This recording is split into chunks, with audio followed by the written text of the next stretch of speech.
to say the least. So from a personal position, it's both infuriating and saddening.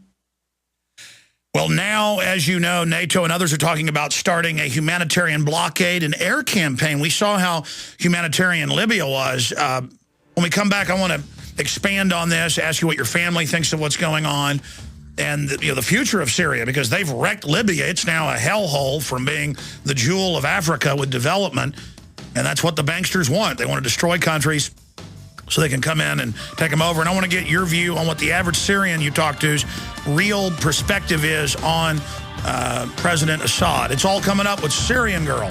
I'm Alex Jones. Stay with us. We are live. It is Monday, the 5th day of March, 2012. Going to have a big nightly news tonight and a little surprise interview with Dave Mustaine here in studio with us. But I'm going to leave that as a surprise. Dave Mustaine here in town.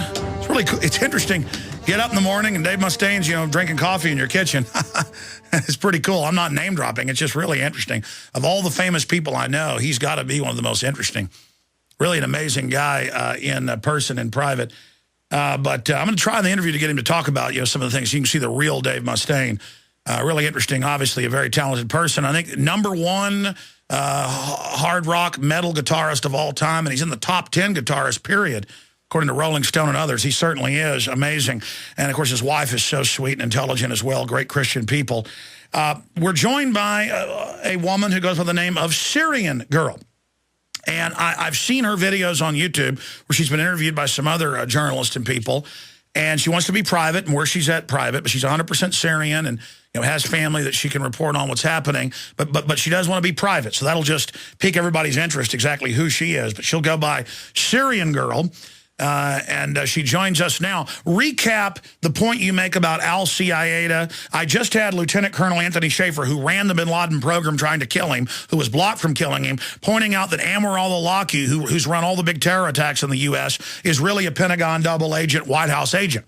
Now, that's Colonel Shaffer. You'd think that'd be big news. So break down your view, what's happening, break down the view in Syria of what people think of al-Qaeda. Okay, so in Syria, everybody knows that al-Qaeda is the CIA. Like, it's really, really common knowledge, You can ask any kid on the street and he'll tell you that. So it's not really like what you just said, though I haven't heard about it. It doesn't surprise me at all, because there's just so much information out there already of people that turned out to be double agents that, were captured and supposed to be part of al-Qaeda. So yeah, go over that, because I've seen you. You have a great knowledge of it, the history of it, some of the examples proving it's al-Qaeda. First of all, you have the one of the Libyan rebel leaders. Turns out he was tortured in Guantanamo Bay, and he's part of al-Qaeda. And we all know that NATO and the U.S., they supported the Libyan rebels. So they're one of the big signs now, which is what I mentioned in my video, is that they're actually working with al-Qaeda in these countries that we are seeing insurgency. So Libya was one of them. And in Syria, also, there are videos now coming out of some of the protesters and some of the people in the so-called Free Syrian Army, which is what the insurgents, the name they give themselves, carrying al-Qaeda flags. And these are like widely available on YouTube. You can just search for it and it's there. If I can go on, another big indicator would be Al Jazeera, who's since the very beginning was the only station that was able to get video of Osama bin Laden giving speeches, and was the only one that was able to play them, well, or desired to play them. And whenever we heard about al-Qaeda, it was always from Al Jazeera. They're here, they're there. It was the thing that was promoting them. And who controls Al Jazeera? Well, Qatar, because it's Qatar's state TV. Who is sending special forces everywhere to try to overthrow Libya, you name it, bringing in al-Qaeda. And I mean, as you're pointing out, that's why Gaddafi knew to try to jam Al Jazeera, because they were beaming in pro-war stuff. It's so obvious.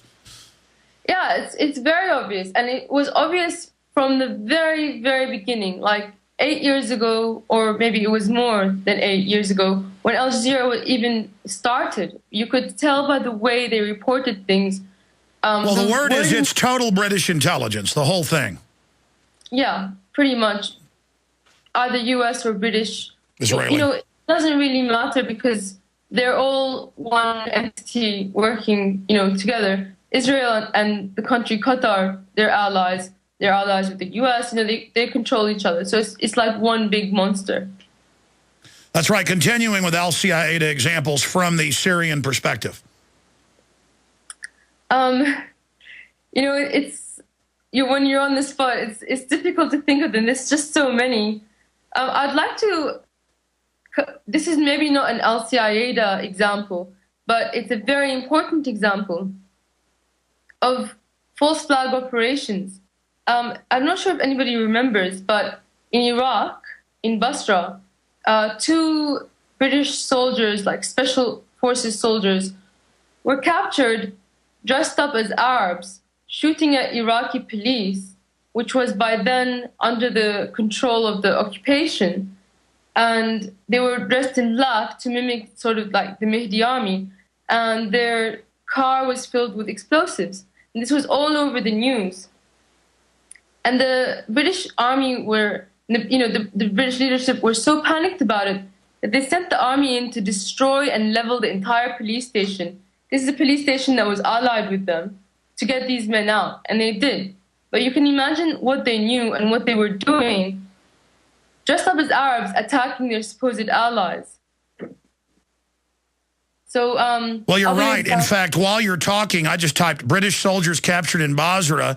And it's Global Research, London Independent, BBC, and it's them with their fake Wahhabist beards running around reportedly shooting at soldiers as a pretext to get Shiites and Sunnis killing each other. And that's the goal, as Colonel Shaffer said last hour, is to get a Sunni-Shiite war going. Here it is. SAS defied MOD to rescue 2 of its men held hostage in Iraq. And here's the image of them with their fake beards and all the rest of it captured. And then there's the flaming tank image of the tanks attacking the police station, which was holding the men that had been captured. And there's the photos, the video that they took on some of these sites. It's the images of them with the fake beards. We'll find it and show it to people. But yes, that was a great example. And I even had former top CIA analyst Ray McGovern on, Syrian Girl, at the time. And he pointed out examples where it was confirmed that the Golden Mosque was blown up by Western forces to get the people killing each other. Can you break down that Sunni-Shiite rivalry that the West likes to manipulate? Sure thing. It's just, divide and conquer. It's just like the old war game, applied to Shias and Sunnis. I mean, you can apply the same thing to Catholics and Protestants.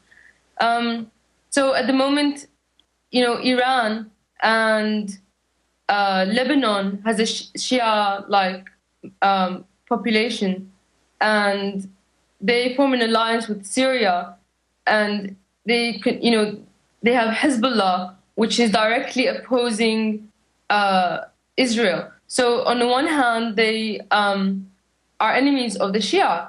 And then you have the Palestinians, who are Sunni, who are also fighting Israel. So on the other hand, they're against, the Israelis are against the Sunnis as well. So in Iraq, the Americans allied themselves with a lot of the Shia, although there were a lot of Sunni collaborators as well. That should be noted. But they wanted to get the Shia in power over the Sunnis because it was beneficial for them. It was a way in. And they got muscled out by the Iranians, but that's another story.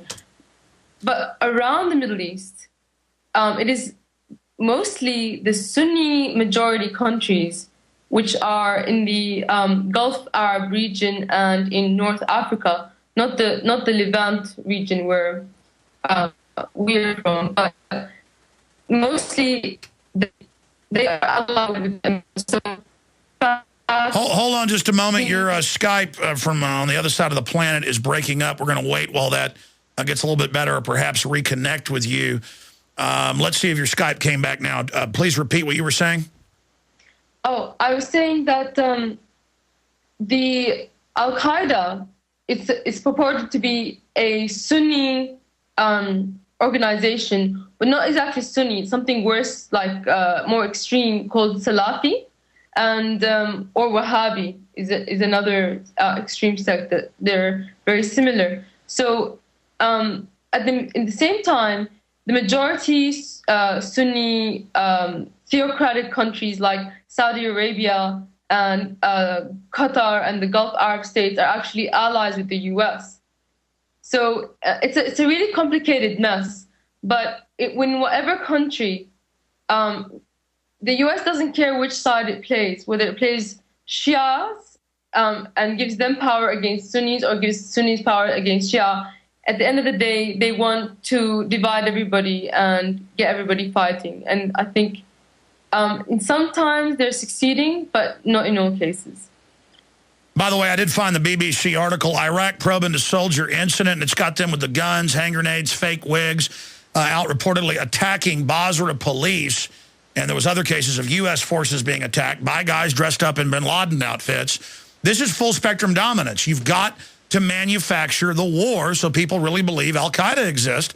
And if you got to dress up special forces to get the job done and attack the Shiites to get them killing Sunnis, well, by golly, you do it. And just incredible. And then the Iraqis were holding them. This is our supposed allies saying, look, they were attacking. We're going to have a trial. So they just had the British troops attack the base, kill a bunch of Iraqi troops that were trained by the British to get them out of there. Syrian Girl joins us.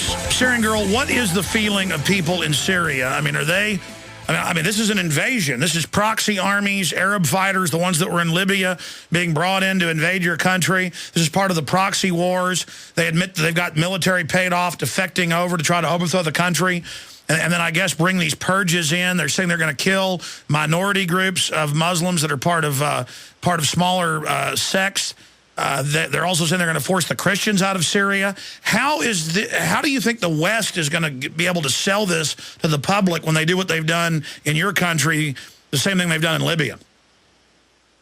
Our people are not going to buy it because our people have a very long memory and we remember what happened and we won't forget what they're doing now. So, you know, I don't need to tell you that they're not buying it because you can see it yourself. You know, it's been